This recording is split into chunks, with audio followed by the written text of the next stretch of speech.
Good morning, students. Till now, we have studied how to solve a two-dimensional linear programming problem using the graphical method. Next, we want to see how we can solve any n-dimensional linear programming problem. For this, we have the well-known simplex method introduced by Denzing. This method can be used to solve any n-dimensional linear programming problem. The outline of today's talk is definition of a general linear programming problem. Then we will like to look at the definition of a linear programming problem in the standard form. Then we will see how we can convert a general linear programming problem into a LPP in the standard form. Then some definitions, and then the simplex method with the help of a example, and finally an exercise for you. So, the simplex method can be used to solve an LPP of any number of decision variables and any number of constraints. First of all, let us give the definition of a most general linear programming problem. It is defined like this: minimize or maximize C1 x1 plus C2 x2 plus Cn xn subject to A11 x1 plus A12 x2 plus A1n xn less than or equal to B1, A21 x1 plus A22 x2 plus A2n xn less than or equal to B2, and the mth constraint is Am1 x1 plus Am2 x2 plus Amn xn less than or equal to Bm. All the decision variables xi should be greater than or equal to 0, where I goes from 1 to up to n. In general, m need not be equal to n. So, this is the definition of the most general linear programming problem. Now, let us define an LPP in the standard form.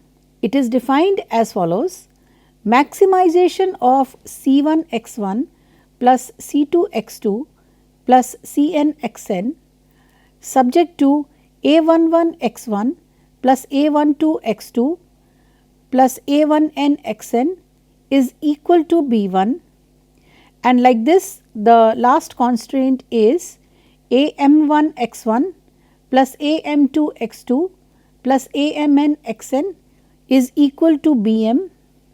All xi's should be greater than or equal to 0, where I goes from 1 to up to n, and the right hand side, that is the bj's, they should also be greater than or equal to 0, where j goes from 1 to up to m, and as before m should not be equal to n in general. It could be equal, but in general m is not equal to n. Now, the observations are as follows. The difference between the LP in the general form and NP in the standard form is the following, that is, the objective function has been converted to the maximization type. If the LP is having a minimization type, then the minimization should be converted to the maximization type by multiplying by the negative sign.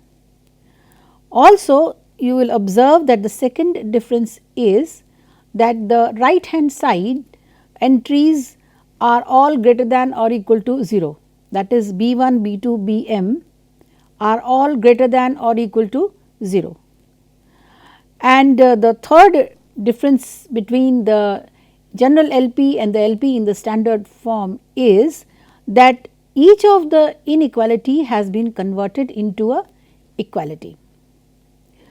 Of course, please note that all the coefficients Aij's, Cj's and Bj's, they have to be real numbers.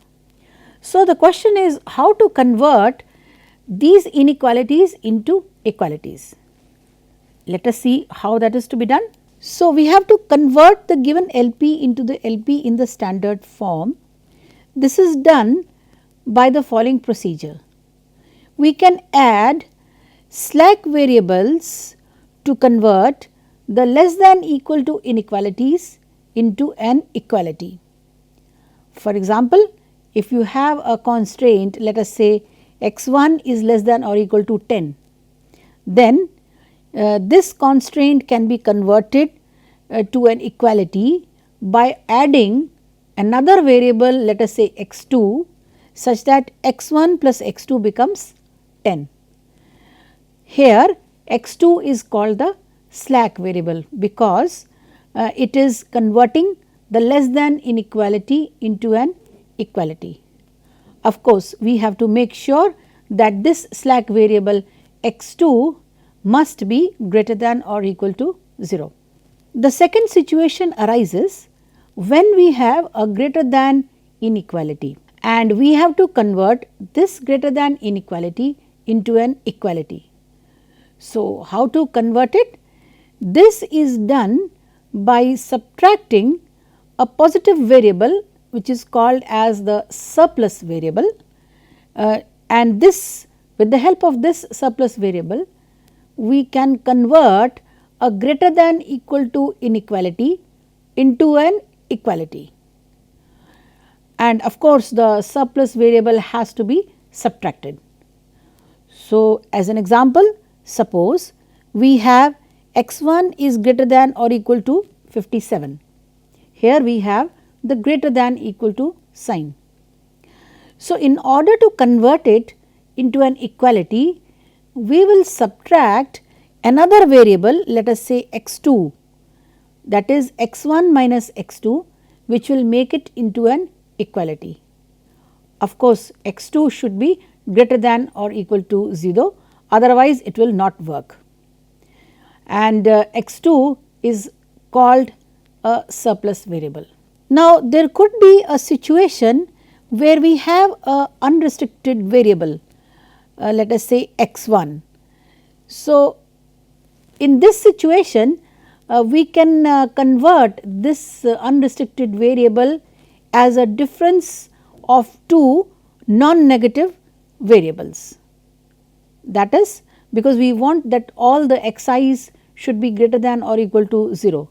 So, suppose in the general LP we have a situation where a particular variable is not necessarily greater than or equal to 0. So, in such a situation we can replace that variable as a difference of two non-negative variables. Let us take an example. Suppose we have the variable x1 which is greater than or equal to or less than 0, that is it is unrestricted in sign. Then we will substitute x1 is equal to x2 minus x3 in the entire LPP, that is this substitution has to be made in the objective function as well as all the constraints that are there in the problem. Of course, we have to make sure that x2 and x3 should both be greater than or equal to 0. Now, let us look at the right hand side.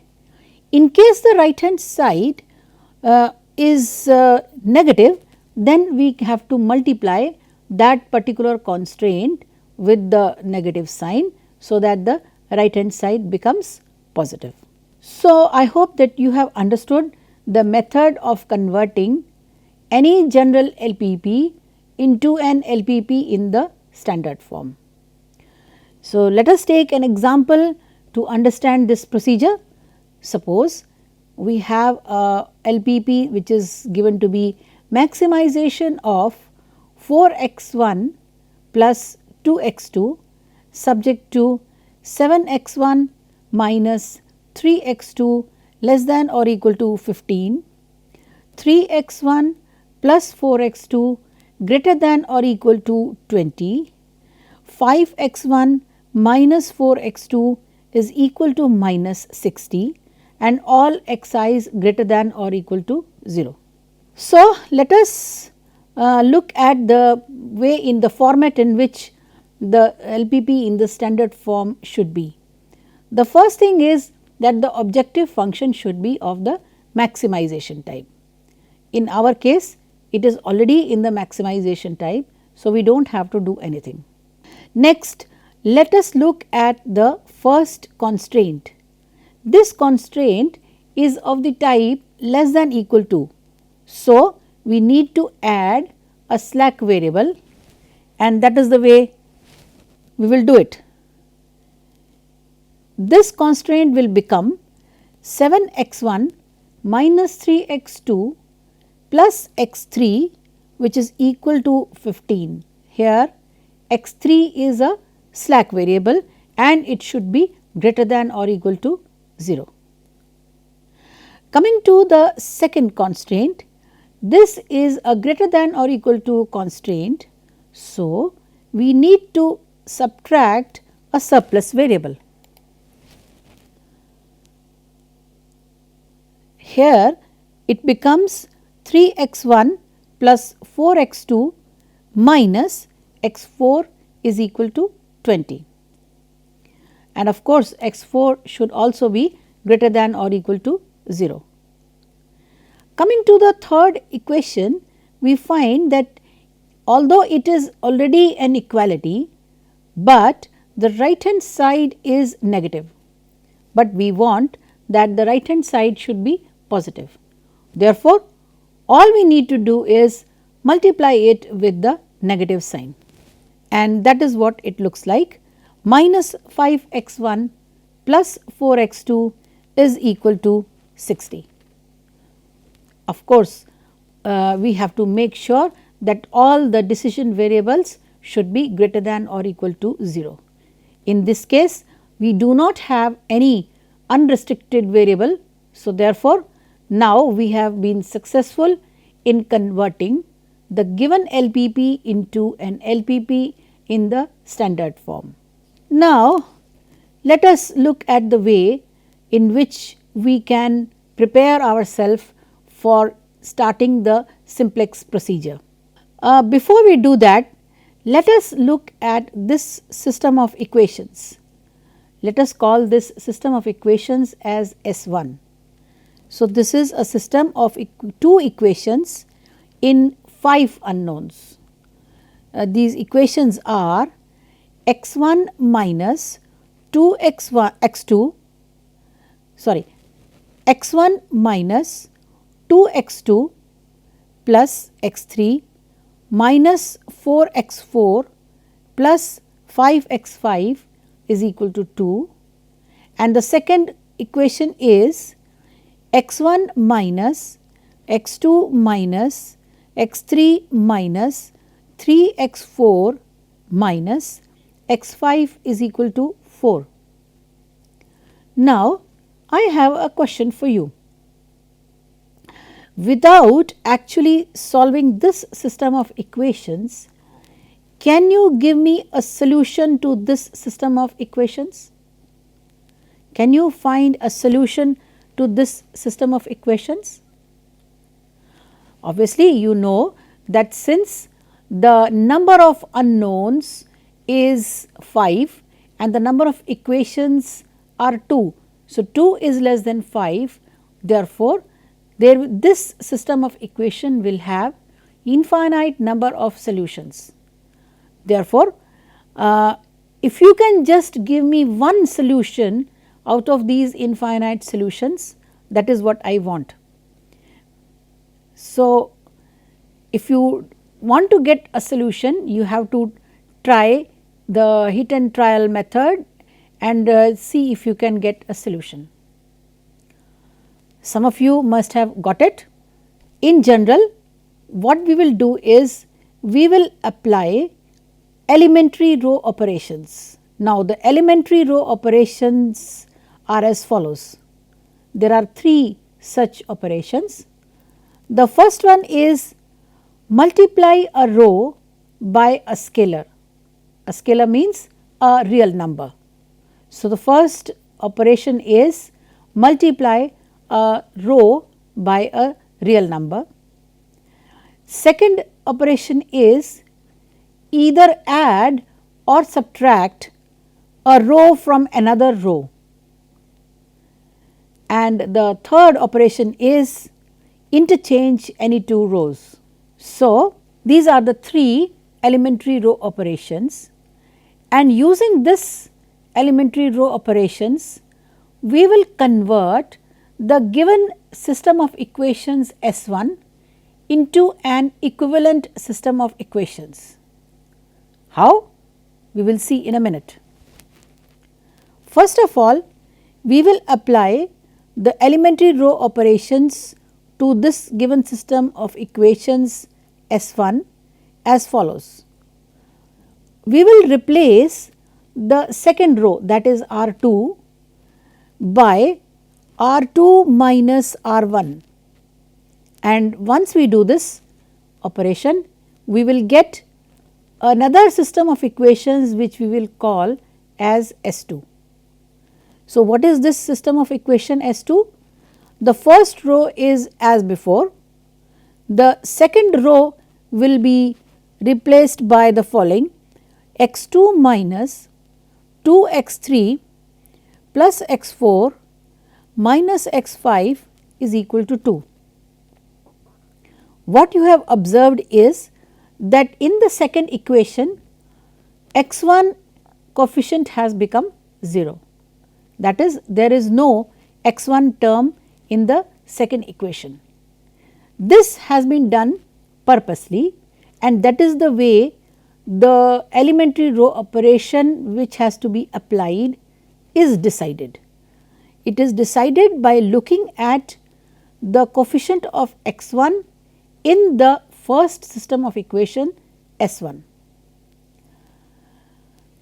Next, we will apply another elementary row operation which is as follows: R1, that is the first row, will be replaced by R1 plus 2R2, and after this we will get another system of equations that is called as S3.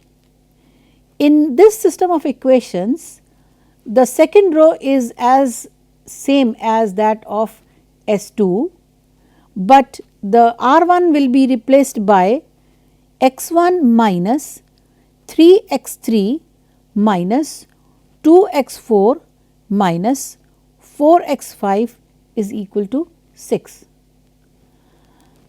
Now, what we see here, we have converted S1 into S3 by applying a series of elementary row operations in such a way that if you observe the system of equations S3, you can easily get a solution to this system of equations. What is that solution?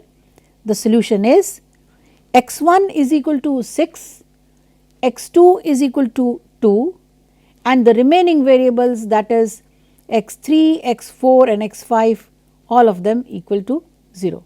If you try to substitute this solution into S1, you will find that this solution will satisfy S1 as well, and that is the beauty about this procedure, wherein you are applying a series of elementary row operations such that you get this kind of a system of equations in which you can set some of the decision variables equal to the right hand side and the rest of the variables as 0. Now, the solution of S3, as I said, is x1 is equal to 6 and x2 is equal to 2 and all other variables equal to 0.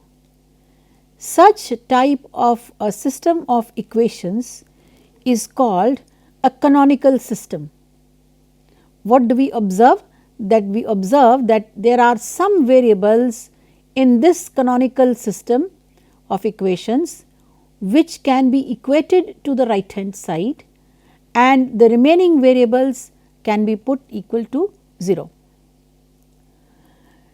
So, we can define a variable x I to be a basic variable if it appears with a unit coefficient in the equation number I and 0 in the remaining. According to this definition, we find that in the canonical system S3, x1 is a basic variable in the first equation, and similarly x2 is a basic variable in the second equation. That is to say, these two variables are satisfying the definition of a basic variable. Those variables which are not basic are called as non-basic variables. So, in the canonical system of equations, the basic variables are set equal to the right hand side, whereas the non-basic variables are set equal to 0, and this solution is a solution to the system of equations, that is the canonical form of the system of equations. Now, as you have seen with the help of this example, that by applying a series of elementary row operations, any particular variable can be converted into a basic variable, and this operation is called as a pivot operation. The solution obtained from a canonical system by setting the non-basic variables to 0 and setting the basic variables is equal, and solving for the basic variables is called a basic solution. So, the basic solution is nothing but a solution in which the basic variables are set equal to right hand side and the non-basic variables are set is equal to 0. This is called as a basic solution. But remember that we must have that the right hand side should be greater than or equal to 0. Therefore, a basic feasible solution is a basic solution in which the value of the basic variable is non-negative. We do not want the right hand side to be negative. So, with these definitions, we are now ready to start the procedure of the simplex method. If you recall the graphical method, we saw that the solution of the LP lies on vertices, and what are vertices? They are nothing but the point of intersection of the various constraints. So, actually this system of equations that we solve are nothing but the point of intersection of each of these constraints. So, let us take an example. The example is as follows: maximization of z is equal to 5x1 plus 2x2 plus 3x3 minus x4 plus x5. So, this is a 5 variable problem and we have 2 constraints. Suppose the constraints are x1 plus 2x2 plus 2x3 plus x4 is equal to 8, and the second constraint is 3x1 plus 4x2 plus x3 plus x5 is equal to 7. All the decision variables xi are greater than or equal to 0, where I goes from 1 to up to 5. You will observe that this problem has already been converted into a LP in the standard form. The objective function is of the maximization type and the constraints are of the equality type. Also, right hand sides are greater than or equal to 0. So, assuming that our problem is already in the standard form, now let us begin our simplex procedure.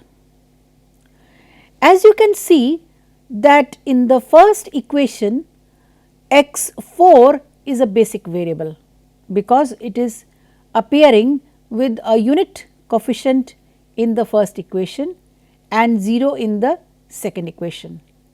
Similarly, in the second equation x5 is a basic variable because it is appearing with unit coefficient in the second equation and 0 in the first. Therefore, a initial basic feasible solution or initial BFS in short is x4 is equal to 8 and x5 is equal to 7 and the remaining x1, x2 and x3 is equal to 0. So, we have got a vertex of the point of intersection of all the constraints and we will see how we can move from one vertex to an adjacent vertex. So, starting with this BFS, we will start the simplex procedure. First of all, we will like to record all these entries in a initial table. Let us look at this table, how it is constructed. Under the basis column, we have the two basic variables that we have just now identified, that is x4 and x5, and then we have on the top the coefficients of x1, x2 etc. in the objective function. So, we have these coefficients 5, 2, 3, minus 1, 1. These are the coefficients of the objective function corresponding to each of the x1, x2 etc. So, these are the coefficients x1, x2, x3, x4 and x5. The column corresponding to x1 is written under the x1 column, that is 1 and 3. Column under x2 is 2 and 4 and column under x3 is 2 and 1 and x4 is a basic variable. So, it is having coefficient 1 and 0. Similarly, x5 is having a coefficient, it is a basic variable. So, it is having the column as 0 and 1. And finally, the right hand side. The right hand side is 8, 7. Also, you will find that in the first column by the side of the basis, we have minus 1 and 1. These entries are nothing but the coefficient of the basic variables in the objective function. So, x4 is the basic variable and x5 is the basic variable. And if you look at x4, the coefficient of x4 is minus 1, that is why minus 1 is coming in that first column. Similarly, coefficient of x5 is 1 in the objective function, therefore, 1 is coming here. So, I hope everybody has understood how this initial table is constructed. Then we calculate this last row of this table. This is calculated as follows. It is actually called the deviation entries, that is how much deviation is occurring from the objective function of the decision variables. Therefore,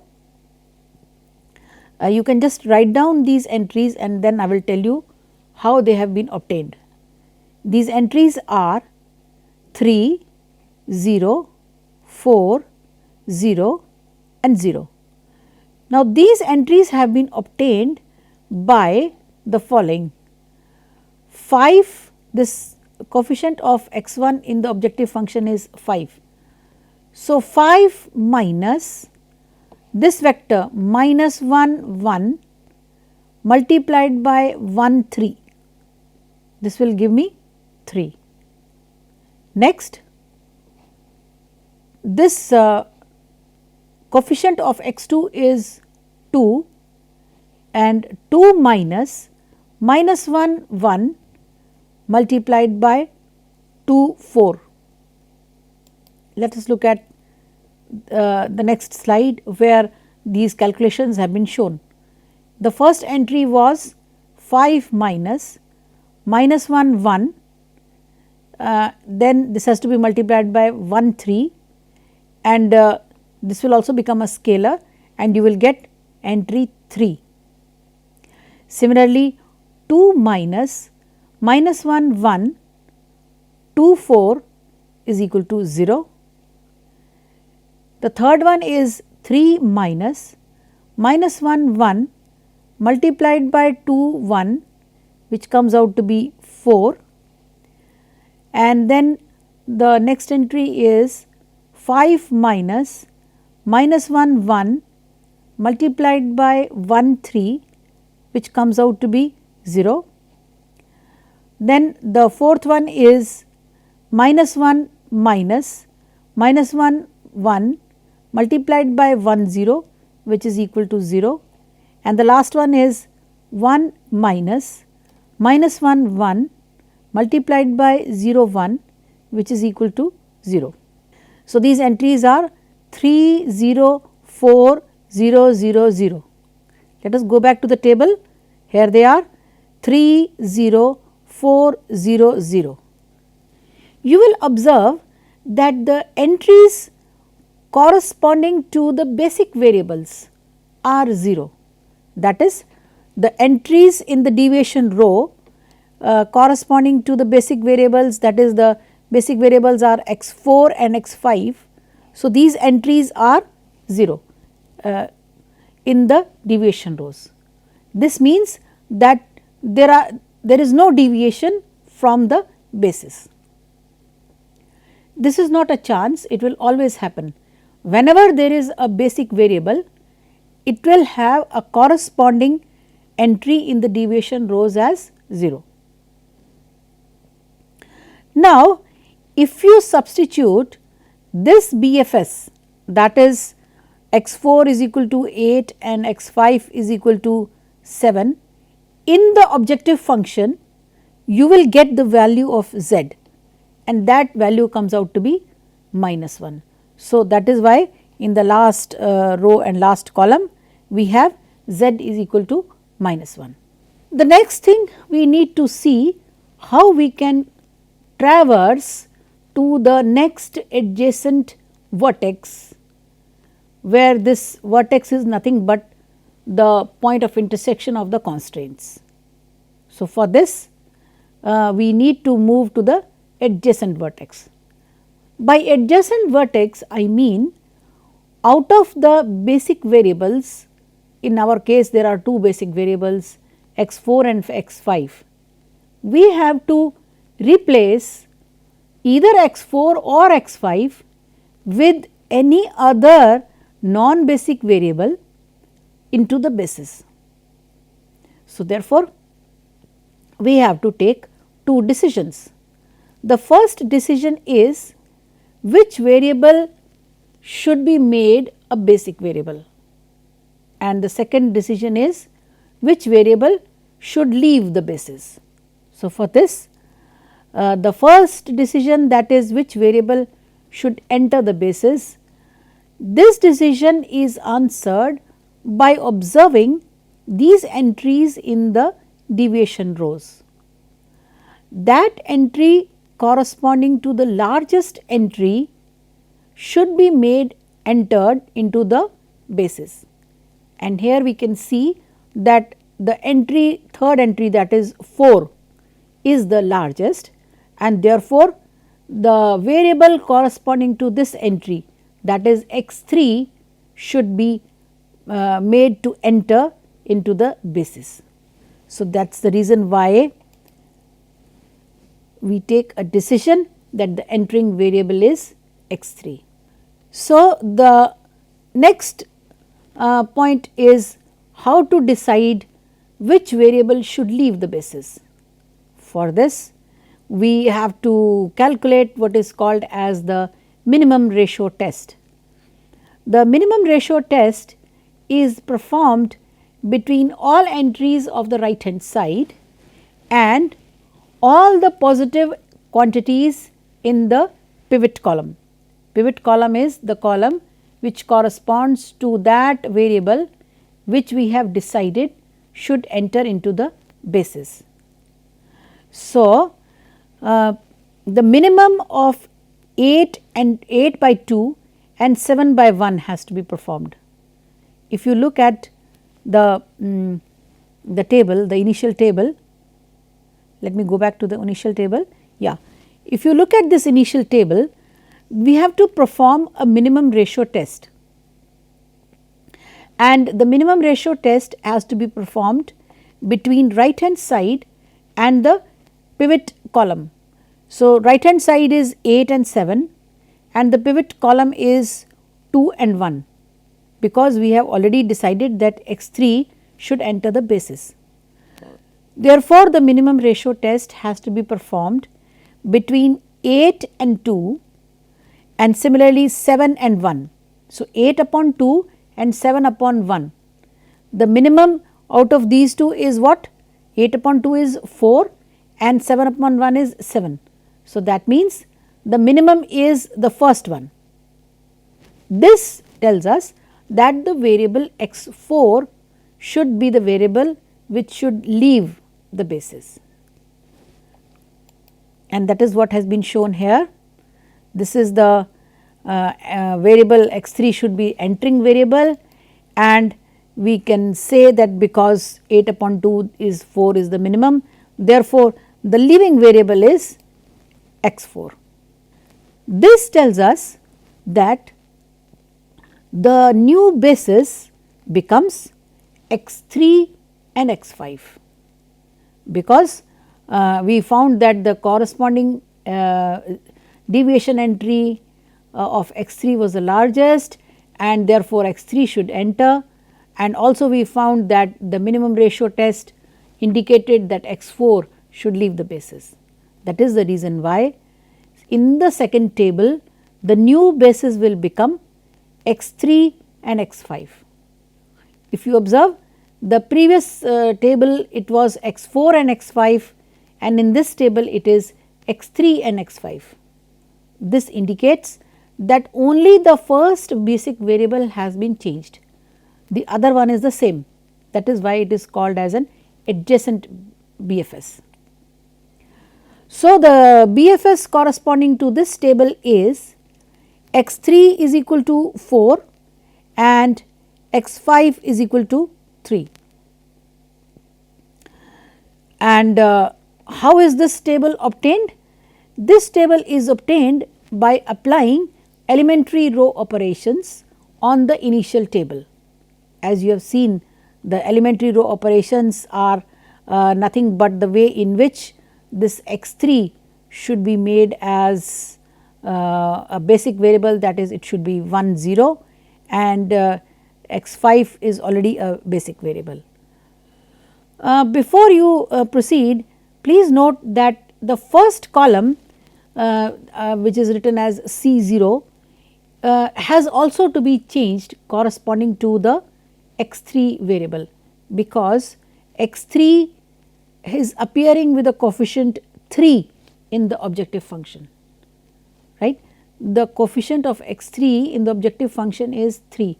Therefore, this column has also to be changed, and again the elementary row operations have to be performed in such a way that these entries are all changed.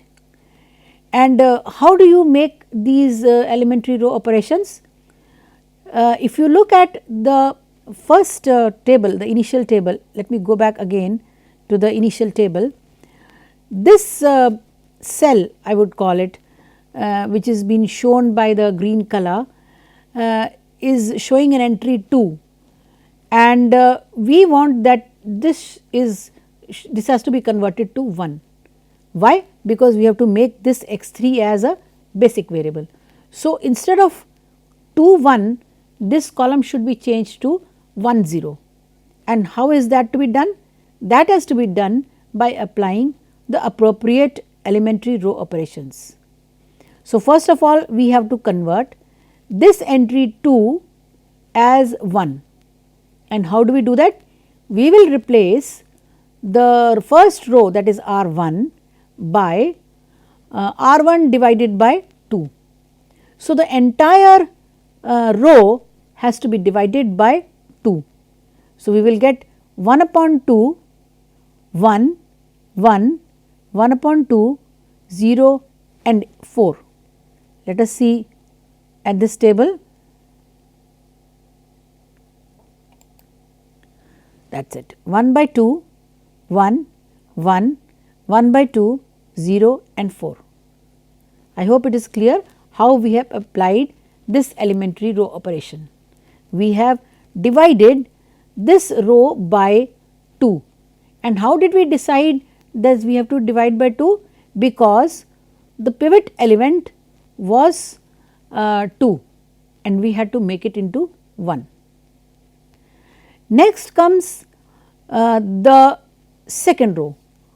What elementary row operations should be applied on the second row such that the entry under the x 3 column becomes 0. So, let us come back to the first table. We have to make this entry under x 3 in the second row as 0. So, all you need to do is apply an elementary row operation as R 2 should be replaced by R 2 minus R 1. Now, the R 1 that you will be using will be the new R 1. Therefore, you will get 3 minus 1 by 2. Let us see what do we get here.